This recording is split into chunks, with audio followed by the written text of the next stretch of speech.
오늘 하나님 말씀을 배워나가고자 이 자리에 섰습니다. 하나님 아버지, 저희 입술을 주관하시고 영혼까지도 하나님께서 온전히 주관하사 오늘 나오는 모든 말씀이 온전히 하나님 말씀만 되어나도록 저를 붙잡아 주시고, 사랑하는 우리 성도들 모두가 다 하나님 만나는 이 시간이 되도록 도와주실 줄 믿고 감사드리며 예수 이름 받들어 기도하옵나이다. 오늘 이 주제를 잡았어요. 비옥한 말씀 봉사는 산책하라.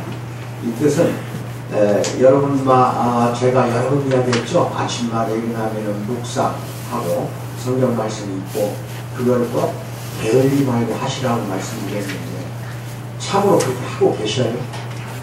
네, 아무리 피곤해도 아침에 일어나면 한 10분도 좋아요. 뭐 1시간, 2시간 그렇게 오래 해도 좋죠. 근데 일찍 일어나서 무거운 몸 탁탁 털어버리고 잠에서 빨리 깨셔야 됩니다. 그렇게 해서 앉아서 지난번 드린 그 등불상 펴놓고 말씀을 읽는데 읽다가 보면은 또 묵상하고 싶을 때가 있을 거예요. 아주 내 마음을 찌르는 말씀, 참으로 달고오묘한 말씀이 내 안에 싹 들어올 때가 있어요. 그럼 눈 감고 그 말씀을 이게 더 이상 읽으려고 하지 마시고 나를 이렇게 움직이는, 내 영을 움직이는 말씀이 나오면 더 읽으려고 말고 딱 눈 감으세요. 감고 묵상을 한번 해보세요. 이 말씀을 가지고 자꾸 암기하면서, 속으로 암기하면서 묵상하다 보면은 하나님께서 여러 가지로 떠오르게 해줘요. 아시겠어요? 저는 이제 묵상할 때에는 늘 앉아서 생활을 많이 합니다. 의자에. 항상 새벽에만 하는 게 아니고 아무 때나 묵상을 해요. 잠깐씩. 묵상하면 떠오르는 그 말씀이 있어요. 그 말씀이 간절히 나한테 이렇게 은혜가 되기 때문에 오늘 한 4가지를 묵상하는 과정에서 이렇게 4가지를 가지고 주제를 잡아서 여러분에게 말씀드릴 터이니까 여러분 오늘부터 그 묵상 꼭 하세요. 응? 네, 말씀 밖에는 우리를 살리는 무기가 없어요.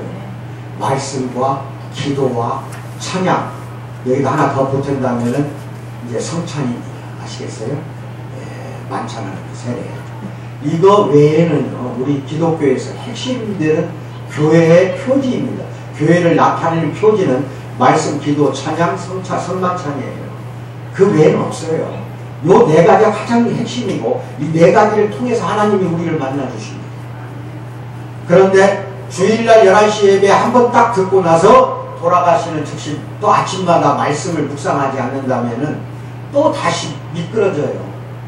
어둠 속으로 미끄러져서 다시 하나님을 놓치는 경우가 많기 때문에 아침마다 말씀 읽는 거 그리고 묵상하는 거, 이것이 얼마나 중요한지 오늘 이 설교가 끝나고 난 뒤에는 아마 여러분들 느끼리라고 나는 믿습니다. 아멘을 받으세요. 아멘. 예화를 하나 이야기하고 웃기는 이야기 하나 없어. 날씨가 너무 추우니까 웅크러들었어. 교회 열심히 다니는 한 남자에게 물어봤어요. 당신이 다니는 교회 목사님의 눈 있잖아, 눈동자 색깔은 무슨 색입니까? 하고 물어봤어요. 그러니까 남자가 하는 말이 글쎄요, 잘 모르겠는데요. 기도할 때는 목사님이 눈을 감고 설교할 때는 내가 눈을 감아서 목사님 눈을 한 번도 본 적이 없어요. 기도할 때는 내가 눈 감고 자기는 눈 뜨고 있었다 이거지. 그리고 내가 설교할 때는 자기가 눈 감고 있었대. 콜콜 잤다 이 말이지. 근데 무지개의 성도들은 내 목소리가 워낙 또 말을 내가 더 험하게 하니까 잠자다가도 깨는 것 같아. 잠자는 성도가 없으니까 나는 얼마나 행복한지 모르겠어요. 아시겠어요? 이 시편 1편 말씀 복 있는 사람, 이 말은 우리 누구나가 딱 떠오르는 말이에요. 이 시편 1편을 묵상하면서 이거구나. 악인의 그 꾀를 따르지 아니하고 복 있는 사람이라고 그랬잖아요. 이게 복 있으려면 이런 거예요. 당신들이 하나님의 복을 받으려면 이거예요. 첫째는 뭐예요? 악인들의 꾀를 따르지 말 것. 악인들의 유혹에 걸려서 유혹에 넘어가지 말 것. 즉 죄를 짓지 말 것. 이런 거예요.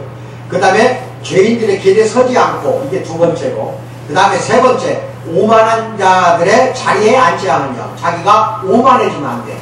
교만해진다는 거는 하나님 위에 있다는 거거든요. 여러분이 하나님 위에 있다는 게 바로 교만이고 오만이에요. 하나님이 가장 미워하는 게 이거예요.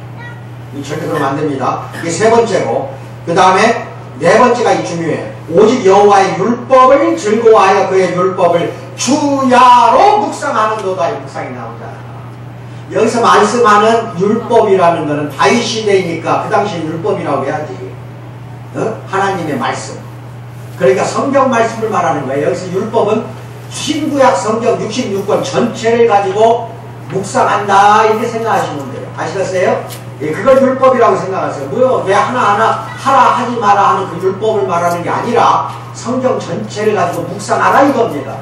그러니까 복이 있는 사람이라는 건 복을 하나님이 그렇게 준다는 뜻이고, 그 복이 있다는 건 그 있는 복마저 누가 준 거야? 하나님 주신 거야. 그러면 네 가지를 잘 지키라는 거예요. 첫째, 악인들의 유혹에 넘어가지 말고, 죄인의 길에 서지 말고, 오만하지 말고, 네 번째가 제일 중요해요.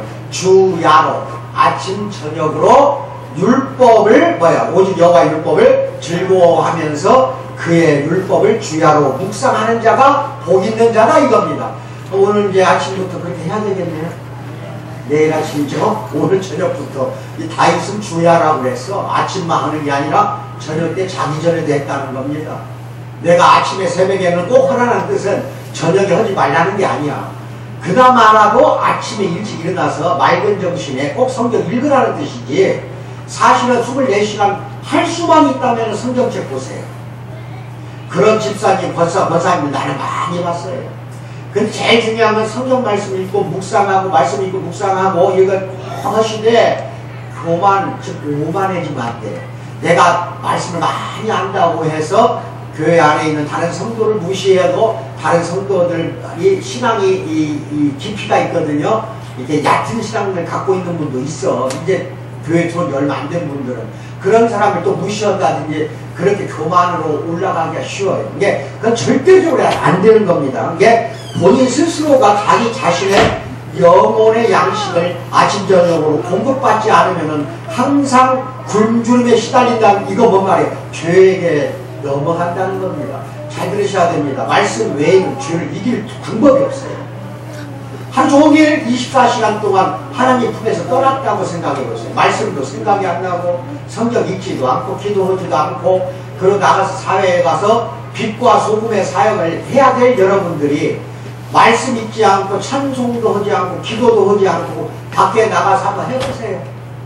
그러면 소금과 빛의 사역을 한다는 게 아니라, 소금은 어디 간지 모르게 짠맛은 없어져 버리고 도가 된다는 거야.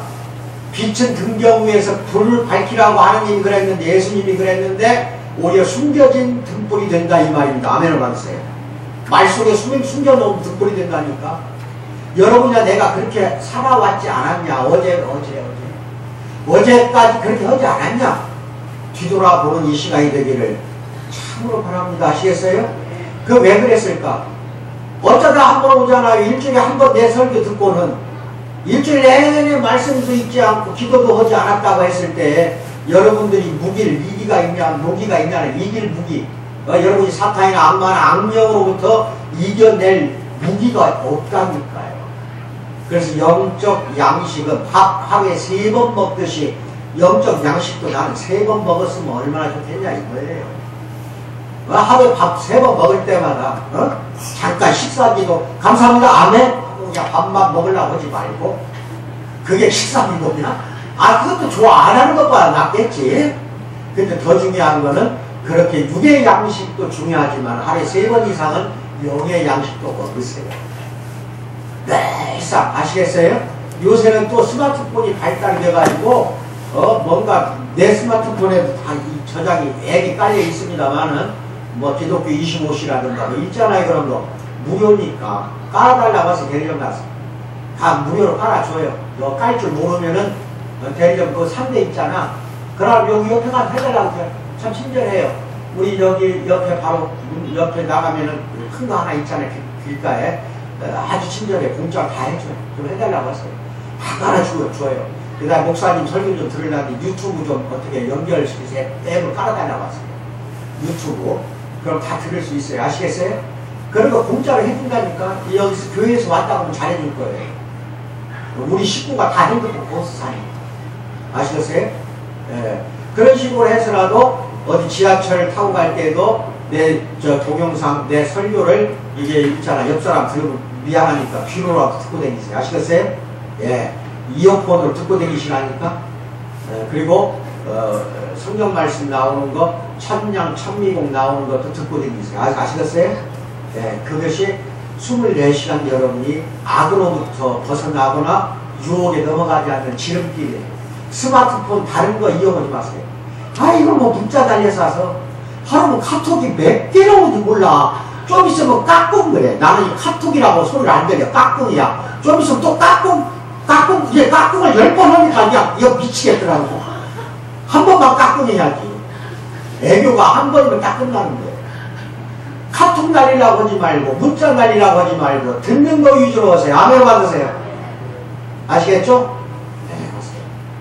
이렇게 했을 때 묵상하는 과정에서 이제 하나하나 어떤 것을 느끼느냐. 제가 경험한 거, 또는 여러분들이 앞으로 묵상하면은 이런 거를 또 경험하게 될 것 같아서 오늘 이 말씀을 드립니다. 그럼 보면은 단 하루도 빠짐없이 1년 내내 해야 됩니다. 1년 내내 성경 말씀 읽으세요. 복 있는 사람은 하나님의 말씀을 날마다 음미하고 사는 사람입니다. 그의 율법을 주야로 묵상하는도다. 시편 1편 2절입니다. 근데 이게 율법을 성경으로 보시면 돼요. 아시겠어요? 전체 성경책을 날마다 주야로 묵상하는도다. 얼마나 멋진 말씀이야. 이 말씀만 들어도 나는 이 말씀이 너무 맛있고 달고 참으로 오묘해요. 그래서 우리 심령의 속도를 좀 너무 늦추세요. 저 빨리빨리 뭐 하려고 하지 마세요. 그걸 조금 속도를 늦추면서 그 다음 말씀 속에 쑥 빠져 푹 젖어버리기를 나는 여러분들 주님께 축원드립니다. 그렇게 하셔야 돼. 그 삶이 돼야만이 우리의 영혼이 건강해져가지고 이겨낼 수가 있다. 아시겠어요? 그래서 날마다 말씀을 통해 하나님을 맛보기로 단호하게 결단을 하세요. 간혹가다 아침 7시, 8시 때 이때쯤 되면 우리 이영근 목사님이 날마다 여러분에게 말씀을 보냅니다. 받아보시죠? 아직 못 받으신 분은 핸드폰 번호 알려주세요. 보내달라고. 근데 그거 나한테도 보내요. 나한테도 보내는데 나는 무조건 그냥 아멘이야. 얼마나 내 가슴 속 들어오는지 그 말씀이. 그러니까 답장을 뭐라고 보내냐? 아멘. 그럼 할 말이 없어. 아멘으로 다 끝나는 거야. 아멘 할 때 영접이 되는 거예요. 그 말씀이 내 안에 들어오는 겁니다. 답장 좀 보내세요. 아멘이라도 좋아. 다른 거 안 해도 할 말 없으면. 그게 내 안으로 들어오는 게 아멘이야. 근데 우리 성도들은 아멘에 대해서 너무 인색해. 그 말씀을 내가 인정하고 동의하고 그 말씀대로 하겠습니다. 이게 아멘이라니까요. 근데 아멘이라고 안 하는 것은 그 말씀대로 안 하겠다는 뜻이라니까요. 간단한 거야. 그래서 아멘은 입에 달고 다니게 좀 제발. 할렐루야, 뭐 샬롬도 있고 별거 다 있네. 다 필요 없어. 아멘이 더 중요해. 뭐라고? 예수님이 사복음서에서 뭐라고 나오냐? 진실로 진실로 내가 너희에게 말하노니.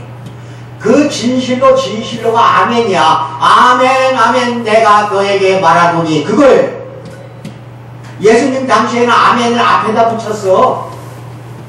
그런데 오늘날 21세기 와서는 우리들은 아멘을 뒤에다 붙이잖아요.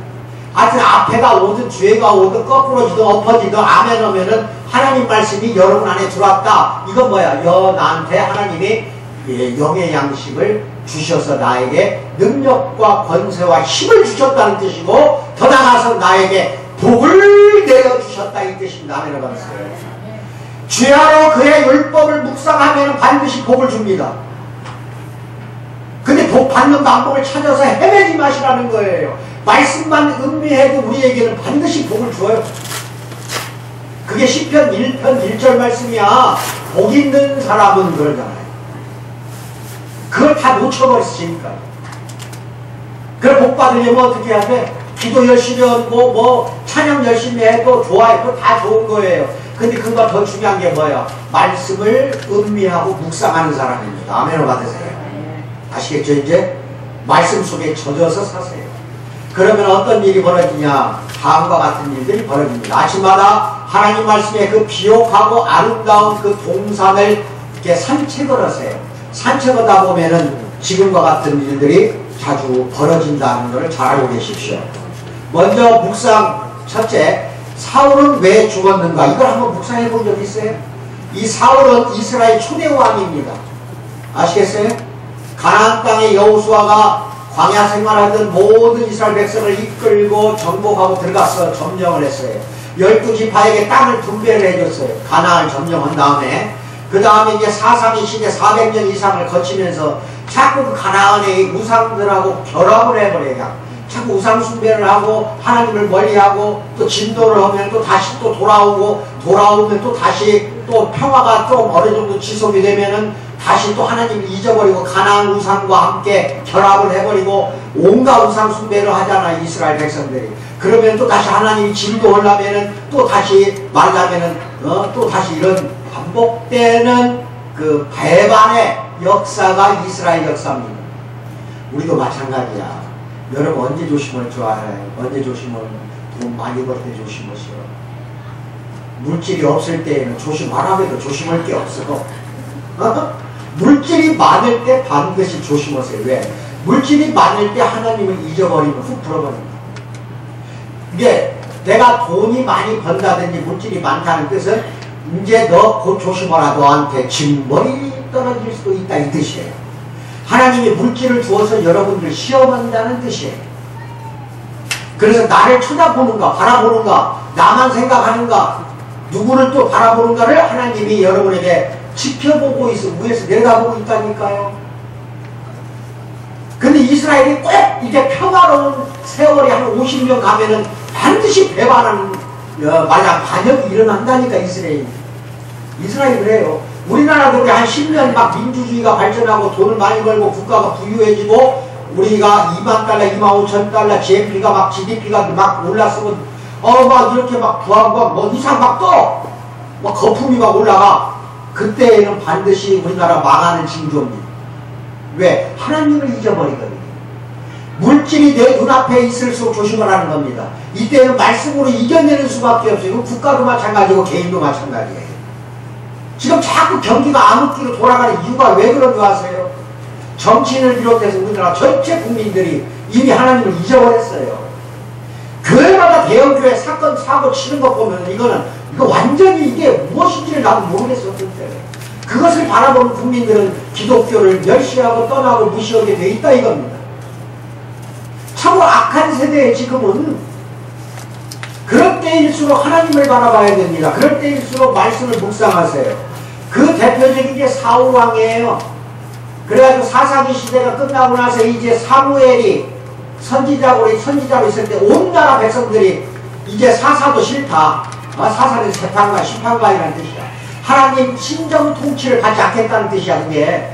그리고 이제 나에게도 우리에게도 우리 이스라엘 민족에도 옆에 있는 다른 나라도 왕이 있지 않냐. 우리한테도 왕을 달라 그랬다니까. 왕을. 그러니까 사무엘에게 이야기하니까 사무엘에게 하나님이 너희들 뜻이 그렇다고 한다면 왕을 하나 말하자면 선택해주마야. 선택한 게 이 기름 부어 세운 게 맨 처음에 왕 중에서 기름 부음 받은 자가 이 사울왕이에요. 그 사무엘이 사울왕을 이렇게 말하자면 왕으로 선택했을 때에는 이 사울왕이 키도 크고 멋지고 미남이고 그다음 사람들이 많이 따라. 그러니까 이제 기름 부어서 왕으로 만들어 놨을 때만 해도 겸손했어요. 사울왕이. 왕으로 이렇게 되니까 점점 권력이 세지니까 이제 자기 마음대로 하는 게 나온다니까요. 인도의 어느 왕비가 아주 아름답고 아름다운 왕비를 맞이해가지고 참 행복하게 1년 정도는 잘 살았어요. 근데 그 왕비가 그만 병에 걸려 죽었어요. 너무 사랑한 나머지 말하자면 왕비를 이제 무덤에 말하자면은 묻어주고 그 왕궁 앞에 무덤을 하고 묻어주고 거기에 내 동상을 세우라고 했어요. 근데 그 왕이 굉장히 미남이야. 그게 미남이 자기 동상을 세웠어. 그리고 날마다 바라보고 왕비가 바라보고 나 왕을 바라보고 항상 그렇게 말하자면 잘 그 무덤 속에서 있으라고 그 지켜주는 의미도 있지만 왕비가 그 왕을 바라보게 하려고 무덤 앞에다가 동상을 세워준 거야. 그것까지 또 좋았어. 그리고 이제 나라가 번성합니다. 차츰 권력이 많이 생기고 부와 명성이 쌓이고 재력이 쌓이기 시작해요. 그래가지고 막 왕궁도 짓고 뭣도 짓고 막 그래요. 그래가지고는 그 무덤 둘레에다가 뭐 궁궐 짓고 뭐 짓고 막 무덤을 뺑 둘러서 무덤 한 가운데 놓고 막 여러 가지가 세워지는 거야. 어느 날 왕이 저 무덤을 가리키면서 신하들에게 저게 뭐냐 하니까 영 보기 싫다. 그 무덤이 딱 그 무덤 하나만 초라한 거야. 그 옆에는 화로운 궁궐들이 지어지니까 이 무덤이다 하니까 저 무덤 파서 내버려라. 뭐라고? 이게 우리 인간이야. 부유해지고 재물이 생기면 하나님을 잊어버린다는 소리예요. 그래 이게 전체 여러분 누구라고 할 거 없어. 이게 대표적인 게 사울왕이에요. 그래가지고는 대번에 뭐라고 하냐면은 사무엘 선지자를 통해서 하나님이 뭐라고 말하냐. 아말렉 족속을 전멸시켜버려라. 근데 그 민족만 어린아이까지 다 죽이고 그 민족만 죽이는 게 아니라 소나 양이나 낙타나 허다못해 집에서 키우는 모든 짐승까지도 저걸 잡아 죽이라고 그랬거든. 사울에게. 그럼 아말렉 족속이 누구냐면 에서의 후손입니다. 에서는 누구냐? 야곱의 쌍둥이 형이에요. 야곱의 쌍둥이 형제라니까 이삭의 아들이 야곱과 에서 둘이 있잖아. 그 에서가 야곱한테 팥죽 한 그릇에 장자권을 팔아버렸잖아요. 그래서 육신의 그게 자손들이에요. 그 에서 자손이 어마어마하게 불어나가지고 모세 때에 광야로 이스라엘 백성들을 에집트에서 끌고 나올 때에 맨 먼저 가나안 땅 들어가는 그 길목에 그 에서의 후손들 거기를 지나가야 돼. 근데 지나가기는커녕 방해를 해요. 그러니까 이스라엘 백성들을 막 쳐 죽이고 막 전쟁을 벌이고 아말렉 족속을. 그래가지고 모세하고 여호수아가 또는 아론이랑 같이 올라가서 말하자면은 상위에서 모세가 손을 이쪽 손 먼저 올리면은 이스라엘이 이기고 그 다음에 이 손이 내려오고 이러면은 아말렉이 이기고. 그 기억나? 그 족속이야 이게. 그때부터 건드기 시작했어. 그러니까 이스라엘 족속을 갖다 죽이려고 작정한 민족이기 때문에 하나님이 봤을 때 에서 후손을 선택한 게 아니라 야곱 후손을 선택했잖아. 그 이스라엘 민족을 에서 후손들이 죽이려고 하니까 가만 놔두면 안 되거든. 또 가나안 땅에도 그런 족속들이 많다 보니까 같이 섞여버리면 또 안 되잖아요. 그러니까 다 죽이라고 그랬어요. 하나님이. 그런데 소와 뭐 양, 염소 이런 것 중에 아주 좋은 거는 남겨놔. 여호와한테 제사 지내려고. 그 다음에 또 몇 사람 살려놔. 왕족을 또 살려놨어. 죽이라고 했는데 살려놨어. 이건 뭐예요? 불순종입니다. 씨를 말리라고 했다니까. 씨를. 그래가지고 결국은 그 하나 둘 살려놓은 거 이 불순종으로 사울이 말을 안 듣는 거야. 권력이 높아지니까 자기 마음대로 해버리는 거예요. 자기 권위를 내세우고 또 어느 지역을 쳤어. 그럼 거기다 자기 기념탑을 왜 세우냐고. 그래 점점 아까 인도왕처럼 거만해지는 거예요. 교만해지는 거예요. 아시겠어요? 그러니까 하나님을 잊어버리는 거야. 불순종 때문에. 그렇게 해서 말을 듣지 않으니까 이제 하나님이 사무엘을 통해서 떠나버린 겁니다. 이제는 사무엘도 만날 수가 없는 거야. 이제 사울왕. 아무리 사울왕이 사무엘을 찾아도 나타나지 않아요. 그리고 이제 블레셋하고 싸움이 벌어지는데 어마어마한 그 군대를 보니까 질려버린 거야. 이 블레셋이 지금 오늘날 팔레스타인이에요. 지금도 지금도 전쟁 벌이고 있잖아요. 지금도. 이 블레셋 그 군인들이 덤벼들라고 하니까 그냥 놀래버린 거야. 하나님을 찾는데 하나님이 나타나지도 않지. 그때는 또 사무엘이 죽었어요. 그리고 선지자도 보내주지도 않지. 아무리 사울왕이 빌고 간청을 해도 하나님이 음성이 들리질 않는 거예요. 왜? 이미 버려버렸다니까. 불순종했기 때문에. 아말렉을 죽이질 않았잖아요. 그러니까 이제 답답하니까 어떻게 된 줄 아세요? 부하들을 시켜갖고 야야 어디 보니까 무당 하나 참 기가 막힌 여자가 점을 잘 친다고 하니까 그 여자 빨리 찾아라. 내가 그 신접한 여인이라고 나와. 신접했다는 거는 신내렸다는 뜻이야. 신내렸다니까 오늘날 우리나라에서 말하는 뭐야 이게. 무당이라니까. 그 당시에도 있었어. 그 소문을 듣고 찾아가는 거야. 찾아가고 신접한 여인에게 찾아가서 사무엘을 좀 불러달라고. 그래 신접한 여인이 불러줘. 그게 이제 가짜 사무엘인지 진짜 사무엘인지 모르지만 나타나. 아시겠어요? 이걸 하나님이 다 보고 있는 거예요. 불순종해서 이미 버려버렸어요. 기름 부어서 세우긴 세웠어도 하나님이 버려버렸다니까. 버렸는데 또 거기에 플러스 알파 어디를 찾아갔어요? 블레셋 군인을 이겨내려고 집단에는 찾아간 거야. 사무엘은 없고 죽어버렸고 도와줬거든 사무엘이. 이러니까 이제 하나님이 볼 때는 이거 안 되겠다 해서 그냥 데려가 버렸어. 뭐라고? 그냥 죽여버린다니까. 이거 여러분들이 묵상해야 합니다. 하나님은 우리 목숨을 주기도 하고 뺏기도 해요. 얼마나 등골이 오싹한 말씀이냐고. 하나님이 제일 싫어하는 게 우상 숭배라고 내가 몇 번 이야기하잖아요.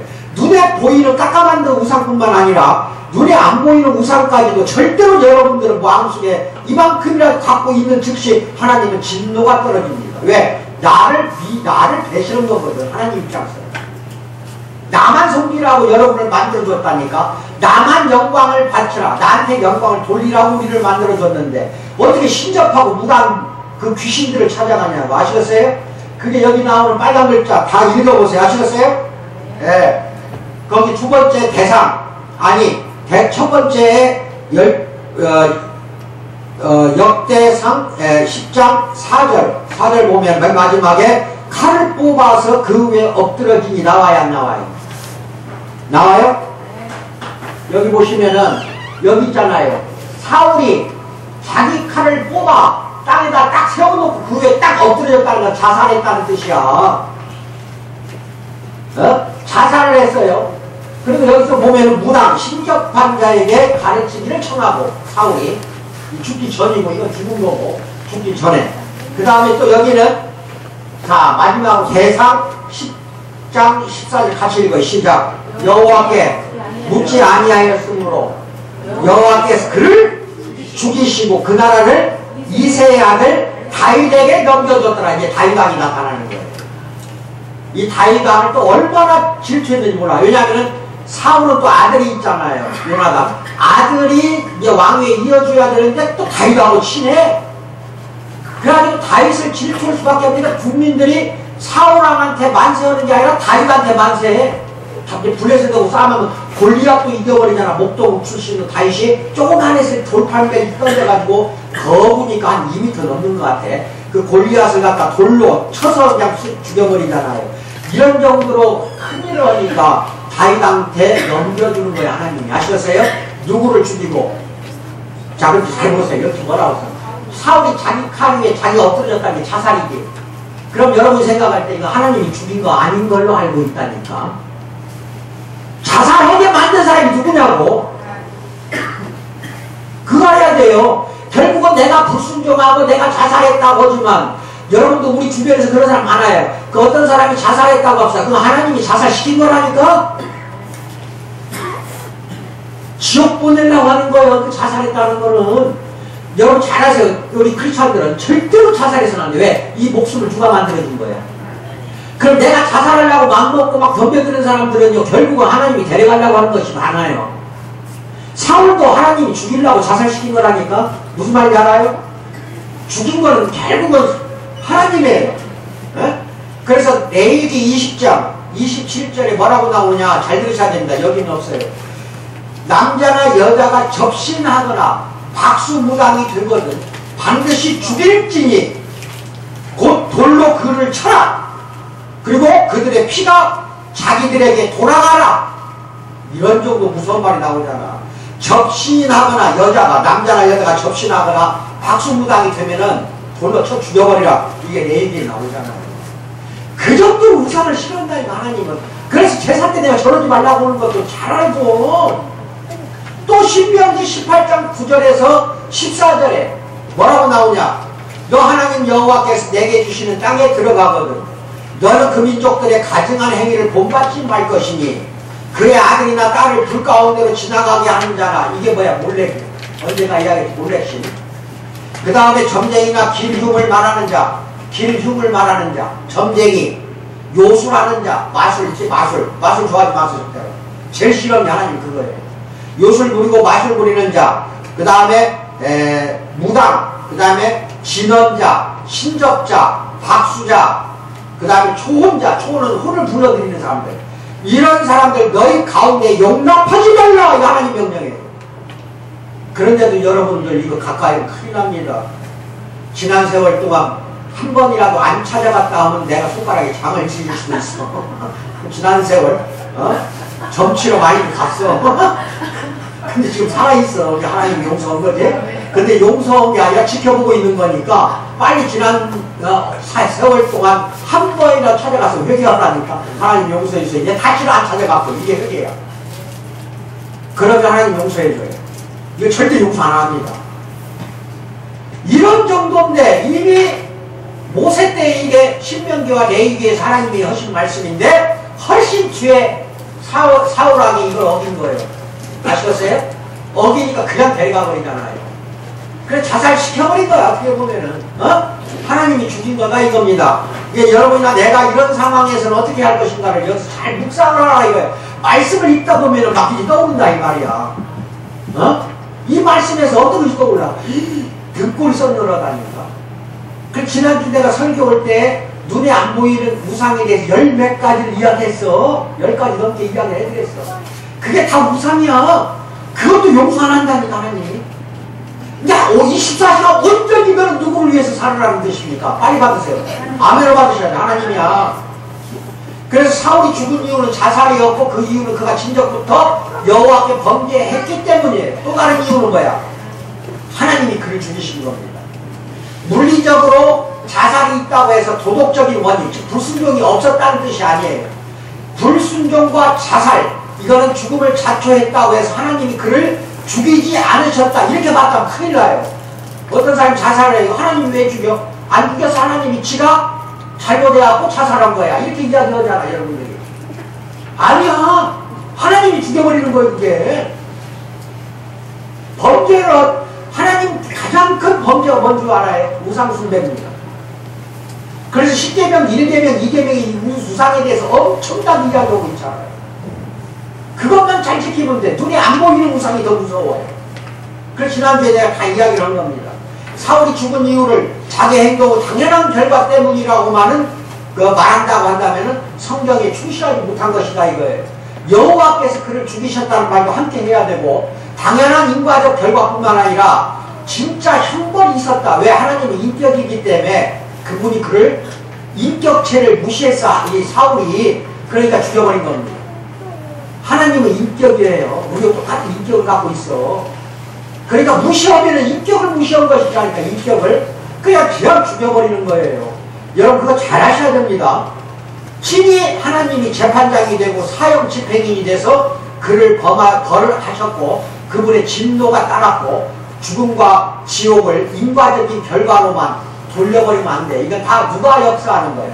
하나님이 하시는 일이라니까. 생명을 취하고 거두는 거 다 하나님의 영역이야. 아시겠어요? 그 잘 알고 계셔야 됩니다. 그래서 분명히 여호와께서 그를 죽이시고 이랬잖아요. 이 말씀에 그냥 정신이 번쩍 들더라 이거예요. 뼛속까지도 떨리더라니까. 이거 묵상하다가 아이고 큰일 났구나. 나도 큰일 났구나. 나도 큰일 났어. 여러분이 나랑 똑같아요. 생명을 주시기도 하고 취하기도 하는 하나님의 권리, 권세 거기에 고개 숙일 수밖에 없다 이거예요. 하나님을 경외할 수밖에 없고 하나님의 이름이 찬송을 올릴 수밖에 없어 하나님께. 묵상 두 번째는 다윗에게 주신 수혜자, 약속 수혜자는 누군가 같이 먼저 말씀 빨간 걸 읽습니다. 시작. 10편. 내가 거기서 다윗에게 꿀이 나게 할 것이라. 그 다음에 내가 내 기름 부은 자 받은 자를 위하여 등불을 준비했도다. 내가 그의 원수에게는 수치로 준비고 그에게는 왕관이 빛나게 하리라 하셨도다. 이사야서 55장 시작. 오라 너희 모든 목마른 자들아 불러 나오라. 돈 없는 자도 오라. 너희는 와서 사먹되 돈 없이 값없이 와서 포도주와 젖을 사라. 너희는 귀를 기울이고 내게로 나와 들으라. 그리하면 너희의 영혼이 살리라. 내가 너희를 위하여 영원한 언약을 맺으리니 곧 다윗에게 허락한 확실한 은혜입니다. 누구든지 자신의 존재나 행위에 의지하면 안 됩니다. 여러분 자기 공로를 의지하지 마세요. 즉 자기를 내세우지 마세요. 내가 여러분 어떤 때에도 부인들이 그거 자꾸 참 많아요. 남편한테 칭찬 좀 받고 싶어서 이거 내가 했어 하고 막 아주 자랑을 해요. 그것 하지 마세요. 하나님한테 하세요. 아시겠어요? 남편 부부간에 마누라한테 내가 이거 했어 자랑하는데 그게 무슨 필요가 있어? 누구한테 해야 돼? 그 하나님이 이렇게 나한테 해줬어 얘기하죠. 내가 했어 하는 순간 하나님이 여러분을 가만 놔두지 않는다니까. 부부간의 그 가장 큰 실수예요. 내가 했다고 하지 마세요. 하나님이 한 거지 내가 내 힘으로 하는 게 어디가 있어. 서로 여러분이 어떤 위대한 일을 했다고 합시다. 아시겠어요? 어떤 물건을 만들었다든지 이쁘게 뭔가를 하나 만들었다든지 그래서 집에다 장식을 했다고 합시다. 그러면 자연히 보고 아빠 엄마가 또는 부부간에 보고 아 참 잘했어 이렇게 이야기할 수는 있어요. 하지만 본인이 이렇게 만들어도 이거 내가 했어 이거 내가 했어 내가 어디가 있어. 하나님이 한 거지. 똥 싸는 것도 하나님이 똥 싸게 해야지가 똥 싸는 거예요. 내 힘으로 똥 싸는 게 어디가 있어. 밥 먹는 것도 여러분이 밥 먹는 게 아니야. 누가 밥 먹게 하는 거예요. 만약에 하나님이 숟가락 놔라 하면 끝나는 거 아니야? 근데 내가 했대. 모든 걸 내가 했대. 내가 국민학생 수준의 신앙을 갖고 있으면 안 됩니다. 이제 대학생 정도 수준 높은 신앙인이 되주셔야 돼. 아시겠어요? 내가 존재를 내세우거나 나의 행위를 내세우는 즉시 하나님을 무시하는 거라니까. 뒤에 그럼 뭐라고 하냐면 왜 이렇게 자랑을 해? 내 자랑하지 마. 그러면 뭐라고 하냐? 하나님이 내 뒤에 있어. 그러니까 해도 돼. 또 있다 이로 나오네. 뒤에 있으면 못해. 앞에서 이 엉뚱한 짓 하는데. 그러니까 나라는 말을 쏙 빼버리라니까. 일상생활에서 나라는 말을 그것이 들어가는 바람에 하나님이 여러분의 주던 복도 끊어버릴 수가 있습니다. 놓아버린다니까. 끈을 딱 잡고 있는데 그 끈을 끊어버린다 이 말이에요. 조심하시기 바랍니다. 아시겠어요? 그래서 다윗에게 주었던 그 뿔, 내가 다윗에게 뿔도 주고 등불도 준다고 그랬잖아. 그 뿔이라는 것은 힘이라는 거야. 능력을 준다는 뜻이에요. 아시겠어요? 그래서 어떤 언약이냐, 다윗에게 준 언약이 다윗에게 허락한 확실한 은혜, 그 말미암아 하나님이 친히 규정하시고 보장하신 언약인데 여기에 우리도 포함이 되는 겁니다. 거기에 포함된 혜택이 뭐냐? 우선 내게 나한테 뿔이 날 거다. 이게 뿔이 즉 큰 힘이 나를 위해 싸우며 나를 보호해 준다는 뜻이야. 다윗에게 뿔을 준다는 거, 나한테도 뿔을 준다는 거, 큰 힘이 하나님이 나를 지켜주고 보호해 준다는 뜻입니다. 얼마나 위대한 언약 말씀이야. 묵상을 열심히 하세요. 성경 말씀을 대충 읽으면 이게 안 보여. 파고들어 보세요. 많이 읽으라고 말고 빨리 읽으라고 말고 단 한 구절이라도 깊이 있게 읽으세요. 아시겠어요? 그럼 그게 다 보입니다. 아시겠죠? 처음에는 안 보여도 그렇게 숙련된 훈련하다 보면은 나중에 그 말씀이 나한테 다 와요. 아시겠어요? 빨리 읽으라고 하지 마시고. 그래서 큰 힘이 나를 위해 싸우고 보호한다. 또 하나님이 나를 위해 등불을 준비하실 것이다. 그래서 어둠이 나를 이기지 못하게 한다 이거야. 나한테 등불을 준다는 거는 이 어둠이 나를 이기지 못하게 밝게 빛나게 해주겠다. 나의 왕관도 있을 것이다 이거예요. 다윗에게 줬던 왕관을 우리한테 준다는 뜻이에요. 아멘을 받으시라니까.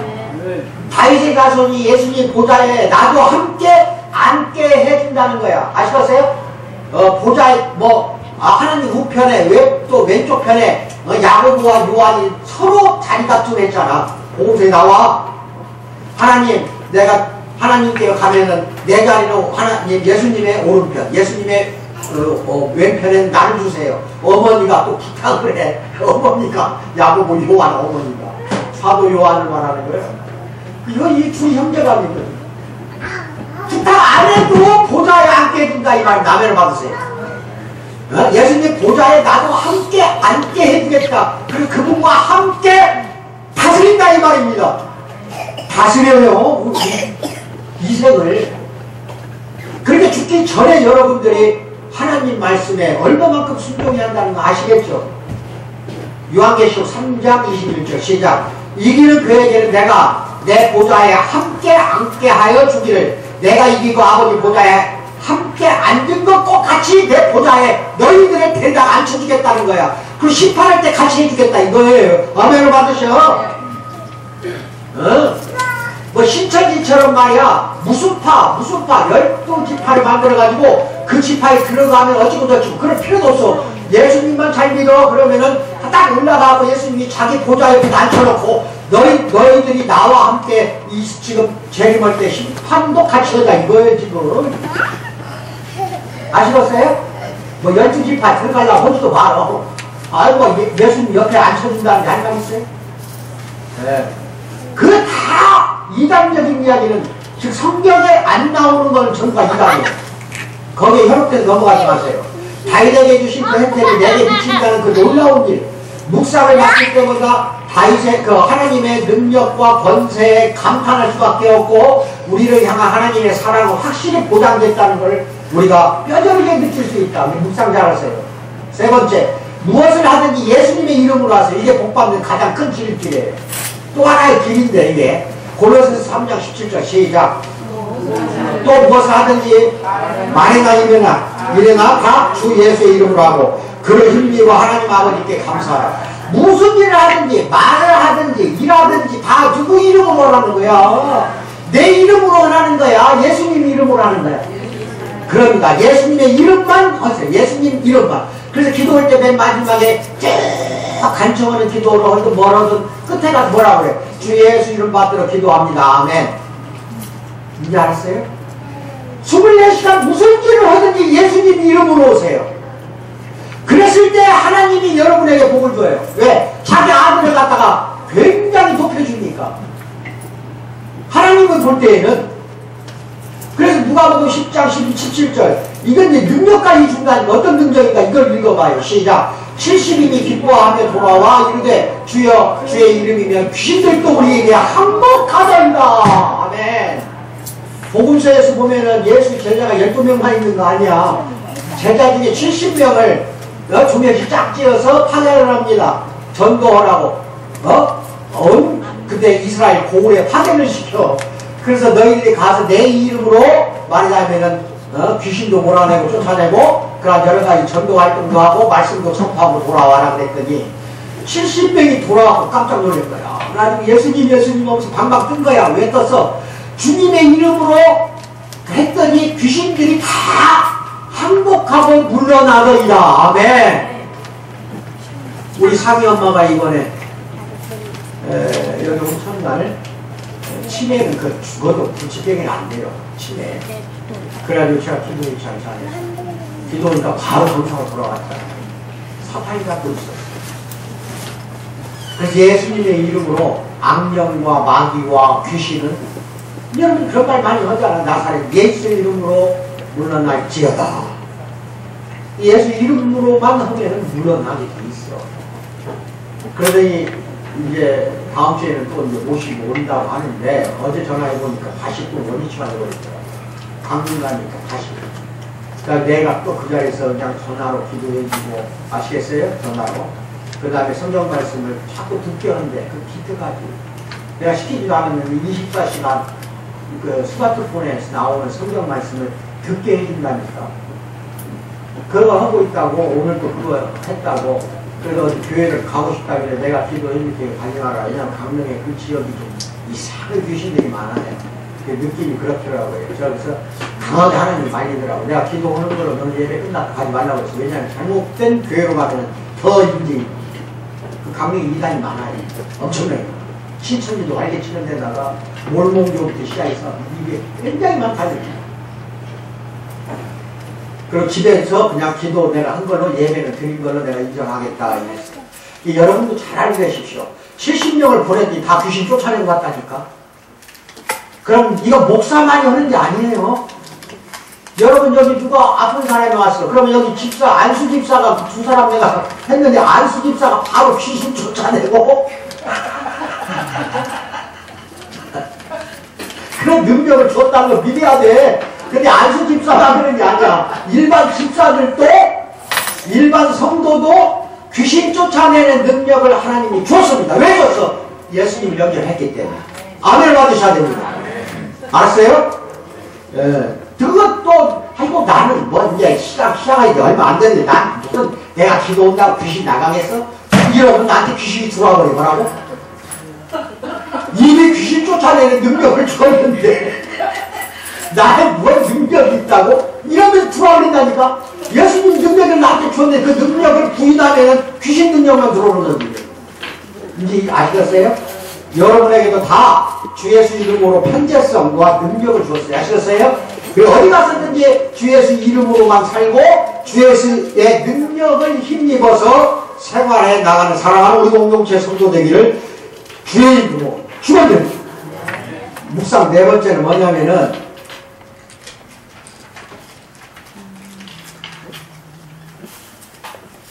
누가 누구를 먼저 용서하는가? 이거 참 큰 문제예요. 여러분 지금 여러분에게 골탕을 먹였다든지 큰 상처, 피해를 준 분이 있죠. 인생 살다 보면. 지금도 마음속에 그 사람 용서했어요? 손들어, 용서했으면. 한 사람만? 너왜 손들었다 내려버려? 안 했지? 한 사람이 지금 손 안 들고 있잖아요. 분명히 그러면 그 하나만, 둘 중에 하나는 평생 살면서 여러분을 피해주거나 골탕 먹인 사람 없었다는 결론이고, 그러니까 손 안 들었잖아요. 근데 골탕 먹이고 피해준 사람이 있는데 지금도 용서를 못했다고. 분명히 말씀드리지만 마태복음 18장 35절에 뭐라고 말씀 나오냐? 너희가 각각 마음으로부터 형제를 용서하지 아니하면 나의 하늘 아버지께서도 너희에게 이와 같이 하리라. 용서하지 않겠다는 뜻입니다. 나한테 피해를 준 사람 지금까지도 내 마음속에 상처로 응어리져가지고 꽉 잡고 있다고 한다면 바로 꺼내놓으세요. 그리고 하나님 아버지, 내가 저 사람을 용서했습니다. 하나님 아버지 나도 용서해 주세요. 이래야 됩니다. 이게 주기도문이야. 우리가 우리의 죄 지은 자를 사해준 것 같이 용서해줬다는 게 사해준다는 거야. 나한테 우리가 우리에게 죄 지었다는 거, 나한테 죄 지은 자를 용서한 것처럼 내가 하나님 아버지 용서했으니 나의 죄도 사하여 주시고 용서해 주시고 이 뜻이에요. 이제 아시겠어요? 그런데 내 안에 있는 원수 마귀들이 있을 거야. 나를 골탕 먹이고 연생 살면서 그렇게 피해를 준 사람을 용서 않고 있다고 한다면은 하나님도 여러분을 용서 안 한다 이겁니다. 이거 아멘을 받으셔야 돼요. 이게 큰 문제야. 용서는 행위예요. 도덕적으로 쫓아가가지고 완벽하게 해결 짓는 거야. 사실은 그 사람, 나한테 피해준 피해자를 찾아가서 내가 이제 너를 용서해 주겠다. 이렇게 화해를 해야 되는 거예요. 그게 용서지.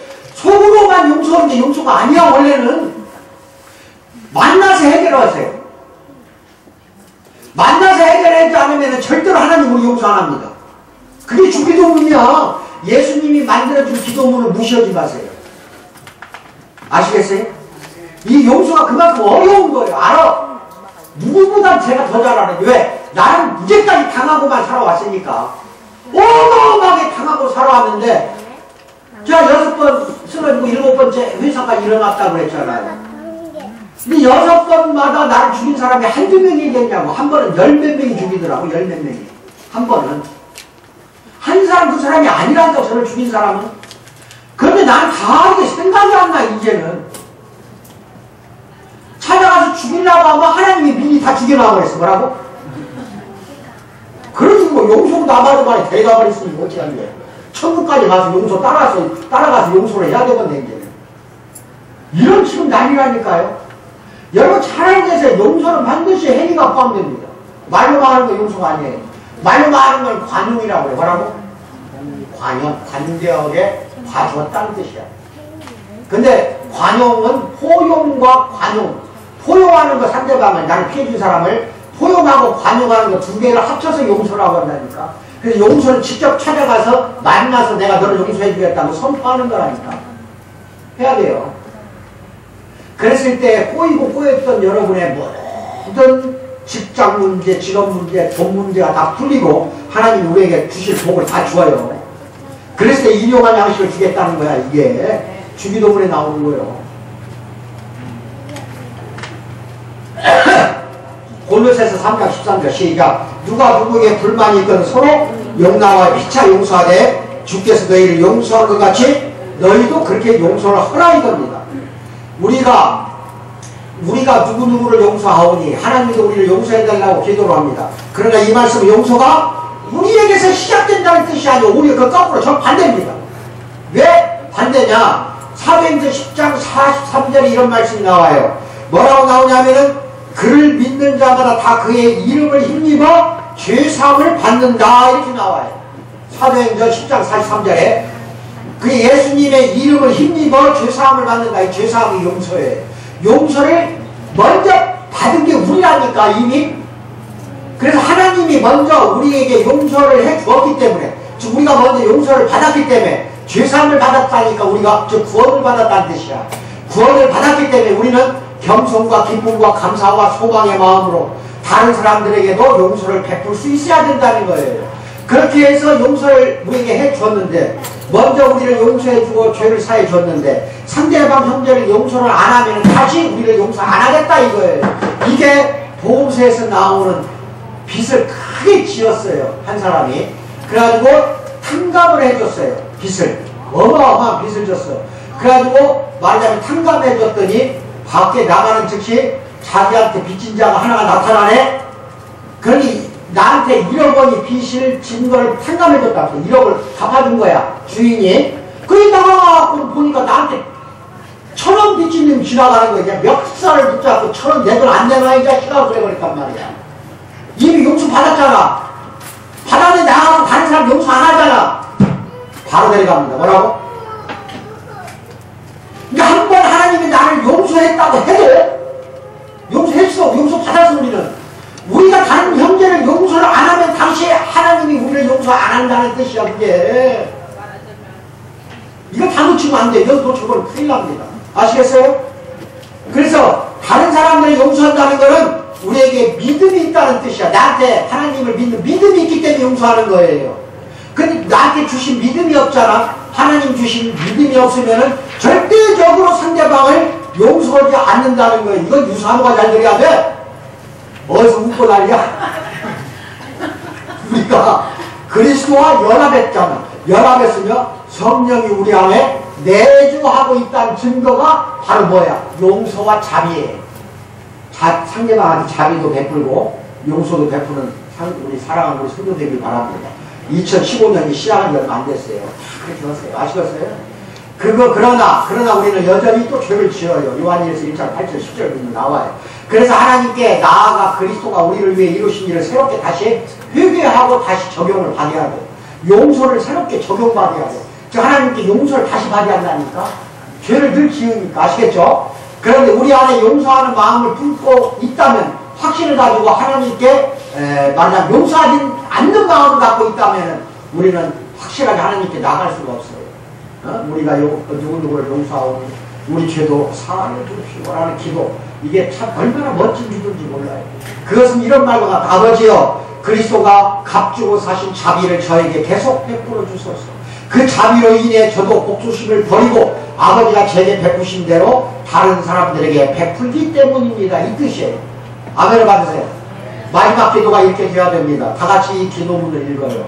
시작. 오, 하나님의 말씀은 얼마나 달콤한지요. 하나님 사랑합니다. 주 예수님 사랑합니다. 주의 말씀을 사랑합니다. 주를 안다는 것과 주의 말씀이 제게 있다는 것은 얼마나 큰 특권입니까? 계속 말씀에 충실하게 도와주셔서 예수님의 이름으로 기도합니다. 아멘. 날마다 이제 묵상하셔야 되겠죠? 묵상하면 이런 것을 다 찾아낼 수가 있어요. 지금 이 묵상 4가지는 성경 읽다가 찾아낸 거라니까. 그러면 여러분들은 이것을 못 찾아낼 수도 있어. 근데 다른 걸 찾아낼 수 있잖아요. 다른 걸 찾아내게 해주는 거는 또 여러분의 힘이 아니고 여러분의 능력이나 지혜가 아니라 성령의 역사입니다. 아멘으로 받으세요. 아시겠죠? 우리는 성령의 역사를 힘입어서 오늘도 승리하는 사랑스러운 우리 성도 되기를 주님의 이름으로 축원드립니다. 기도하겠습니다. 사랑의 하나님 아버지 참으로 감사합니다. 이제 우리 사랑하는 성도들 항상 하나님 말씀 속에서 살도록 해주시고 말씀을 묵상하고 음미하면서 살도록 해주시고 이러는 가운데 유혹과 모든 죄로부터 이겨내는 참으로 사랑스러운 우리 성도 되도록 도와주시고 주야로 말씀 묵상하도록 그 결단과 용기와 의지를 불러일으켜 주실 줄 믿고 감사드리며 예수 이름 받들어 기도하옵나이다. 아멘. 헌금 시간입니다.